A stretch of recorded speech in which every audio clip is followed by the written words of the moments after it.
Bueno, buenas noches a todos. Vamos a continuar el capítulo de diuréticos y hoy vamos a hablar del manitol.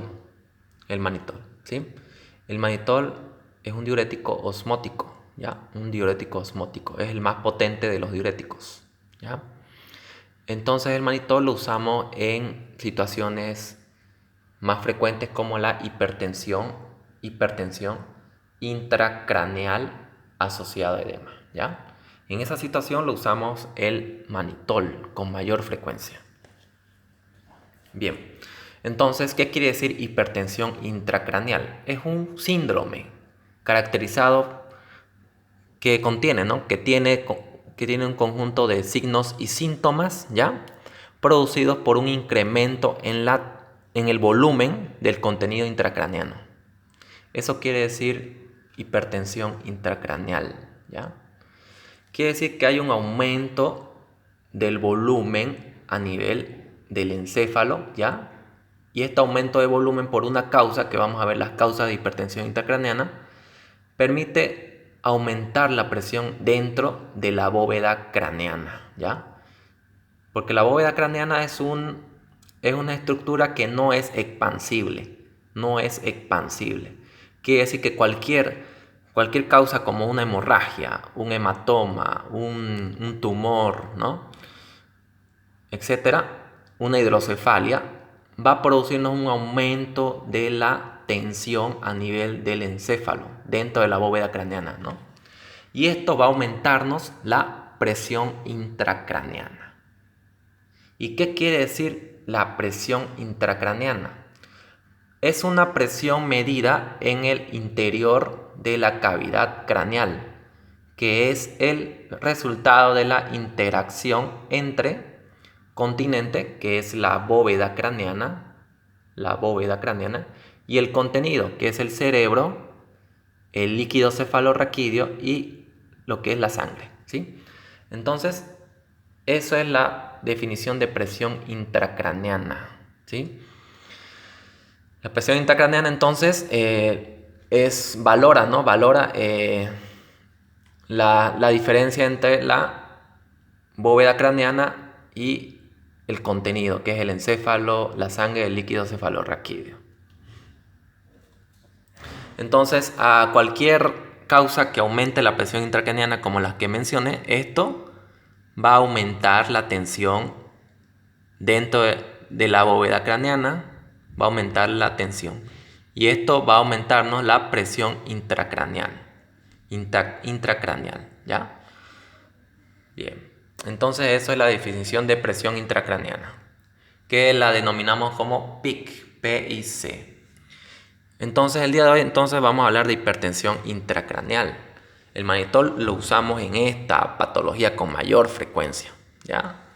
Es por eso que la vamos a estudiar y vamos a ver algunos aspectos fisiológicos, como los que voy a mencionar enseguida, para poder determinar si estamos ante una hipertensión intracraneal, ¿ya?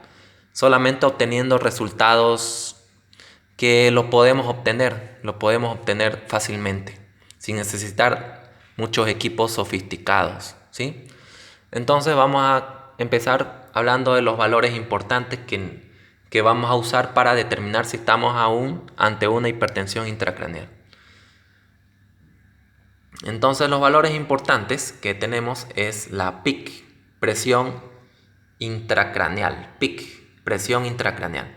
Lo normal es de 0 a 10 milímetros de mercurio. Este es un valor fisiológico, ya es un valor fisiológico establecido.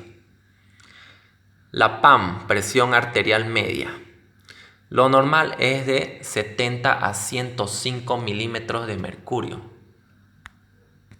¿Ya? Eso es lo normal. ¿Cómo sacamos la presión arterial media? ¿Cómo sacar la presión arterial media? Que va a ser muy importante a tomar en cuenta, muy importante para poder determinar nuestra presión de perfusión cerebral, ¿ya? Así que tomen en cuenta esto, por favor. ¿Cómo sacar la presión arterial media? Ejemplo. Primeramente, la PAN, ¿cómo la sacamos, no? ¿Cuál es la fórmula de la PAN? La presión arterial media. Entonces es igual a presión sistólica más 2 veces la presión diastólica, dividido entre 3. Entonces, esta es la fórmula para tener nuestra PAM, presión arterial media. Entonces, ¿cómo lo sacamos? Ejemplo, presión arterial media es igual, tenemos el valor de la presión sistólica en nuestro paciente que salió 100, más 2 veces, sumamos esto, lo vamos a sumar más 2 veces la presión diastólica. En este paciente tiene 70 de presión diastólica, entonces sumamos más otros 70, 70 al cuadrado, dividido entre 3 igual 80 milímetros de mercurio. Estamos entre los valores normales, entonces estamos aún entre los valores normales de presión arterial media. Es cierto que está hipotenso, ¿no? Hipotenso, pero aún estamos en valores normales, ¿ya? En valores normales de presión arterial media. Valores por debajo de 65 milímetros de mercurio que saquemos de la PAM, ¿ya? Menor a 65 milímetros de mercurio. Esto nos demuestra que estamos ante un shock hipovolémico. Un shock hipovolémico, ¿sí? Ya sea por alguna pérdida de líquido o una hemorragia, ¿no? O puede ser un shock, también lo que es un shock distributivo, ¿no? Por vasodilatación. Bien, continuamos por acá la PAM, ¿no? Ya hemos visto.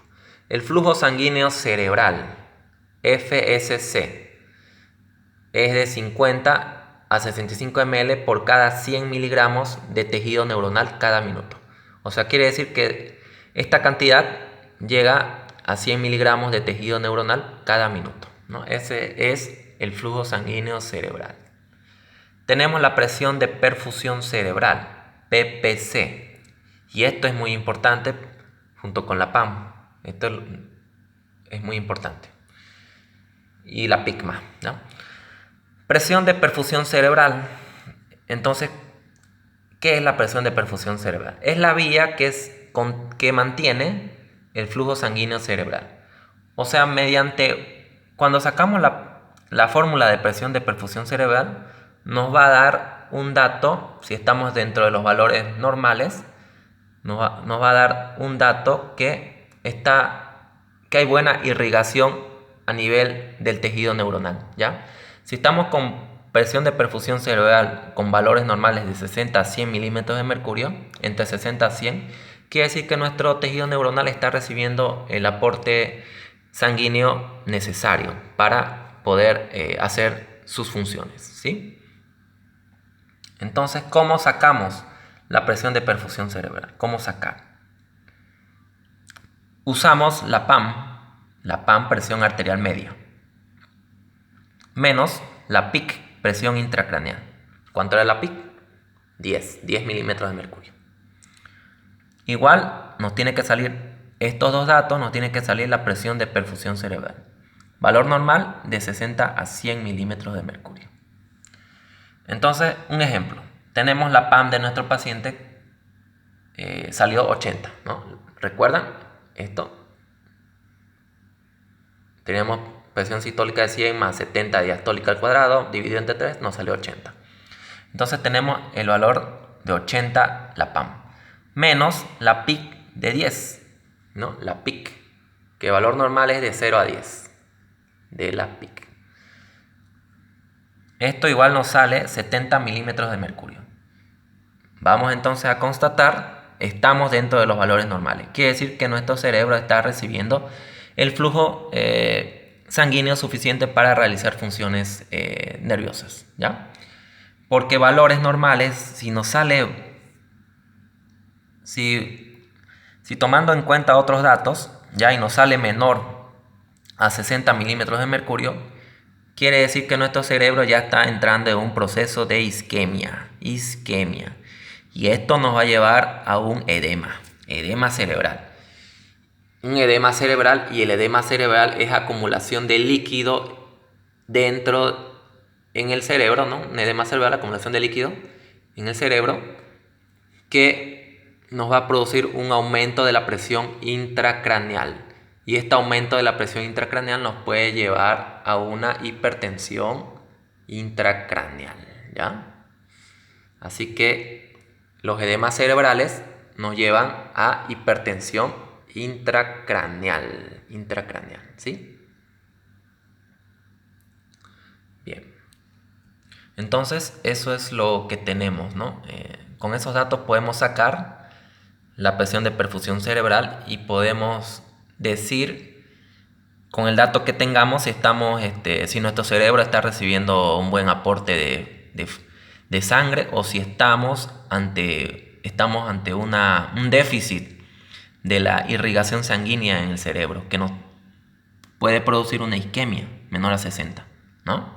Así que, y esa isquemia, como les dije, nos puede producir un edema cerebral. Y este edema cerebral aumenta la PIC, presión intracraneal. Y esto nos va a llevar a una hipertensión intracraneal, ¿no? Bien, a un síndrome de hipertensión intracraneal. Bien, sigamos por acá, por favor. Tenemos el síndrome de hipertensión intracraneal o endocraneana, ¿ya? Como les dije, es un conjunto de signos y síntomas producidos por un incremento en el volumen del contenido intracraneano. Las causas más frecuentes. Tenemos al TEC, traumatismo encefalocraneano. Tenemos a las hemorragias intracraneales. Tenemos el LOE, ¿ya? El LOE, que estos son los tumores, quistes y hematomas, ¿ya? Tenemos también los edemas cerebrales, ¿no? Edema cerebral. Entonces estas causas, TEC, hemorragias, LOE, ¿ya? Que son los tumores, quistes o hematomas, edema cerebral, ¿ya? Edema cerebral nos producen un aumento de la presión intracraneana, ¿ya? Nos va a aumentar la presión intracraneana y nos va a llevar a una hipertensión intracraneana, ¿ok?